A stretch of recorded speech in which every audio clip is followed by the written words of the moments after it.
Hello అండి, అందరికీ నమస్తే. యాక్చువల్లీ ఒక చిన్న టాపిక్ ఉందండి. మ్యాటర్ ఏంటంటే ఆ, కొంతమందికి కొన్ని మొఖాలు నచ్చవు. న్యాచురలే కదండి. అందరికీ అందరి మొహాలు నచ్చవు. కొంతమంది నచ్చచ్చు, నచ్చకపోవచ్చు. ఆ, అలాంటప్పుడు ఏం చేస్తాం?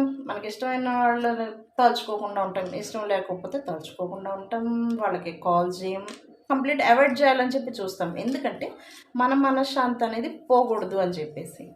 కానీ ఇప్పుడు ట్రెండ్ మారిపోయిందేమోనండి.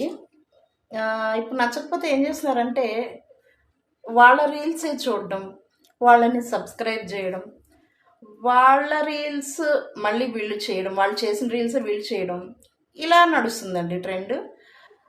మరి అలాంటప్పుడు నాకు వాళ్ళంటే చిరాకు, నాకు వాళ్ళంటే పడదు. ఇలాంటి మాటలు ఎందుకండి మాట్లాడద్దు కదా. అంత ఎగబడి ఎగబడి వాళ్ళు చూస్తున్నారంటే ఖచ్చితంగా మీరు వాళ్ళ భక్తులే అన్నట్టు కదా కదా లాజిక్ ఎక్కడ మిస్ అయ్యారు?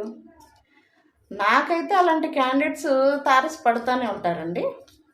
నెంబర్ అయితే చెప్పలేను, ఒక రఫ్గా 2-3 మెంబర్స్ అనుకోండి. సో మీకు ఇలాంటి క్యాండిడేట్స్ ఎదురయ్యే ఉంటారు మీ లైఫ్లో. ఒకవేళ ఎదురైతే వాళ్ళు ఎట్లా ఇరిటేట్ చేస్తున్నారో కామెంట్ చేయండి.